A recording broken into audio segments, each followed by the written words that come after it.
Bueno, el chiste es que les voy a hablar de los receptores. ¡Oh, bien! Okay. Bueno, había dicho que habían dos tipos, bueno, de subdivisiones, que eran los adrenérgicos y los colinérgicos. Los adrenérgicos son susceptibles a las catecolaminas y funcionas con ellos como adrenalina, dopamina, etc. Entonces, las principales sustancias precisamente son las noradrenalina y la adrenalina, y en el caso de los colinérgicos funcionan con acetilcolina, y sus principales sustancias son los muscarínicos y nicotínicos. Usualmente los que son los adrenérgicos se van a unir a los receptores alfa y beta, 1, 2, 2, y los muscarínicos se van a unir de M1 a M5. Bueno. Entonces el chiste es que quise poner un esquema para explicar un poquito de cómo funciona un receptor. El chiste es que sea noradrenalina o adrenalina, se van a unir al receptor, ya sea beta 1, beta 2, etc. Y va a haber una proteína que se llama proteína G. Una vez que se une al receptor, la proteína G se va como que a desplegar y se va a unir a la línea ciclasa, y esto va a hacer que el ADP se convierte en ADP cíclico, y a través de la proteína quinasa va a reaccionar y va a hacer que haya mayor permeabilidad en la membrana. Esta permeabilidad va a hacer que entre mayor cantidad de cationes como el sodio, el calcio, y esto va a crear una mayor despolarización. Eso significa que este tipo de receptores tienen que ver con el sistema simpático, y eso es lo que explica por qué hay una sobreexcitación cuando estos actúan, ¿no? Porque se almacena todo esto que lo dice. Y bueno, no puse la otra imagen, pero en el caso de los muscarínicos sucede más o menos lo mismo, solamente que se une a una proteína que se llama G, pero GI, y tiene P. Y en lugar de que entre sodio y calcio, va a entrar potasio. Ay, perdón. Bueno, y en sí, esos son los tipos de neurotransmisores de los adrenoreceptores, y más o menos pusimos como que un esquema de las partes específicas donde más actúan o donde más se encuentran. Usualmente son, por ejemplo, el AT y el receptor alfa 1 y alfa 2 tienen que ver con músculo liso. Usualmente tienen que ver con corazón, etc. En realidad eso nomás lo puse para que se hagan una idea de dónde estaba más o menos, porque en todas las partes del cuerpo hay este tipo de receptores, e incluso hay algunos órganos que tienen pues ambos receptores para contrarrestar la acción. Y siguiente. Y en receptores muscarínicos les dije que había este tipo de cosas, que era de B1 a M5, y en la parte superior puse las partes más comunes donde se encuentran este tipo de receptores. Células gástricas en los M1 y músculo liso M3. Usualmente este es muy importante para lo que es la vejiga, cuando la persona tiene incontinencia urinaria, entonces se da una antagonista M3. O, por ejemplo, no pueden miccionar, pues lo acompaña un agonista M3, entonces la persona micciona. Entonces es lo mismo. Siguiente. Y los receptores dopaminérgicos tienen que ver, pues, usualmente con las funciones cerebrales, que es donde más se encuentra los receptores de dopamina, ¿verdad?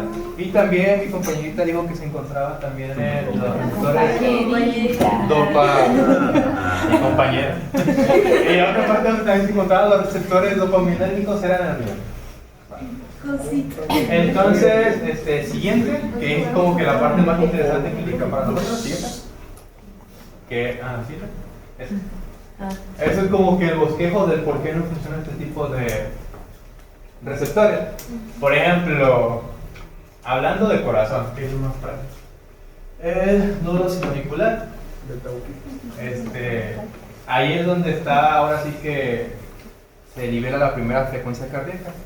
Entonces dice que los receptores beta 1 y beta 2 van a acelerar, lo cual nos hace pensar que son simpáticos, ¿verdad? Y los M3 van a desacelerar. Por ejemplo, un antagonista de beta 1 va a hacer que se relaje y viceversa. Y un agonista también. Ajá. Y si fuera, por ejemplo, un agonista de M2, va a hacer que se relaje más. Entonces, eso es más o menos la idea. Ahora, un ejemplo podría ser la adrenalina. Esto actúa sobre alfa 1, que tiene que ver con cronotropismo positivo, o sea, aceleración. Y beta 1 y beta 2, que tiene que ver con inotropismo, o sea, fuerza del corazón, y vasopismo, que viene siendo con Mucha velocidad. El chiste es que este tipo de cosas, este medicamento, sustancia, como le queramos llamar, actúa precisamente sobre este tipo de receptores. Y otro ejemplo claro que ya han visto mucho en clase es sobre los broncoespasmos. En las personas que tienen asma, pues podemos ver que el receptor beta 2 va a producir relajación. Entonces, IM3 se contrae. Entonces, si una persona tiene asma, con algún medicamento que ya conocen, Ramuno del Patropio con salbutamol, entonces lo que va a hacer es que va a unirse a los receptores beta 2 para que el músculo liso se pueda relajar. Y bueno, eso es como que la parte clínica de por qué tenemos que saber los tipos de receptores y cómo van a actuar. Porque así le vamos a dar un agonista, como dijo mi compañera Michelle, o un antagonista. Ahora les pregunto a ustedes, en el caso de la paciente que tenía esa sobreestimulación de acetilcolina, supongamos que estuviera influyendo sobre el músculo ciliar del ojo, ¿qué se le va a dar?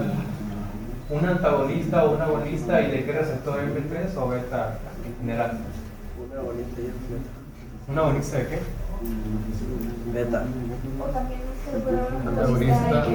Exacto, porque supone que está contraído de mano. Entonces esa es la intención de la explicación de lo que queríamos hacer. Y pues a grosso modo es como que el bosquejo de los receptores. También había una parte específica del libro donde hablaba sobre autorregulación, que decía que hay partes específicas que regulan como que esto para que no se sobreestimule de más o sobreestimule de menos, y entonces hay esa regulación.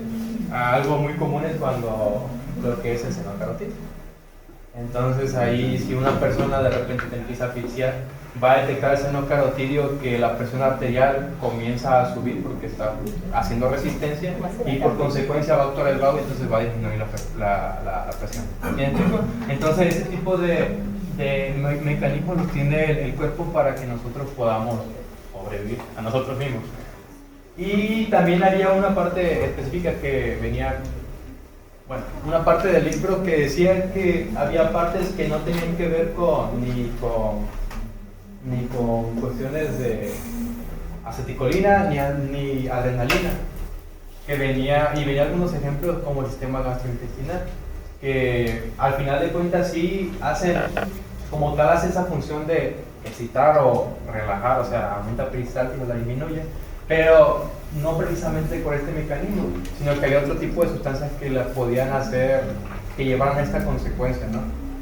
Entre óxido nítrico, CCK, se segrega en el duodeno, etcétera, etcétera. Entonces este tipo de sustancias iniciaban por alimentación y terminaban tocando una vía directa que producían la cuestión simpática o parasimpática, que era la otra parte del libro. Y bueno, no sé si alguien tiene alguna pregunta. ¿Ahí terminó? Hoy va, sí. Muy bien. Bueno, tenemos de que hay las preguntas. Las preguntas. ¿Cuánto tiempo les dio las preguntas? Solo son 5 preguntas. 5 preguntas. Bueno, ¿Lo van a contestar en línea? no sé, ¿las quieren contestar en línea o se las hacemos así y alguien contesta? En línea. Así, Es que el Menky Peter lo extraño. Pero con la música. Ay, creo que no tiene música. ¿Tiene la contraseña, A ver. No la quite, no la quite. El nombre del novio. Hola, onda. Es contraseña de.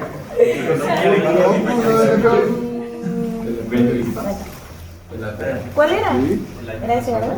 parece archivo digital. Bueno, es ese. Ahí, no vean, ahí está. Ok, bien. Me dicen cuando ya todos se hayan metido. Hombre, Su nombre, sí, su nombre. Ábrelo. Porque si no, ¿cómo saber? No nos sabemos sus más textos. Abre el quiz. ¿No les abre?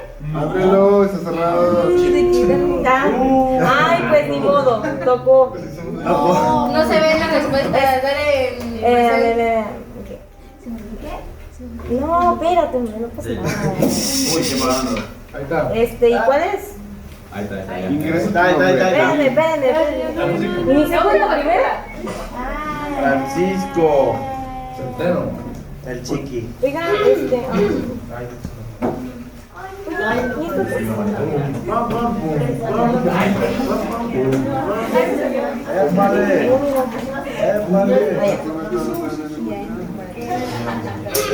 ¿Ya están todos? ¿Ya están todos o falta alguno? ¿Ya? Bueno, le vamos a dar, ¿eh?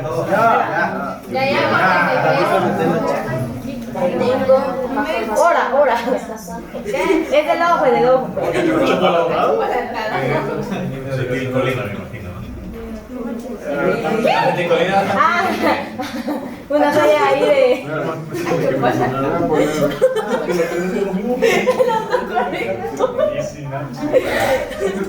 No, yo no, dice.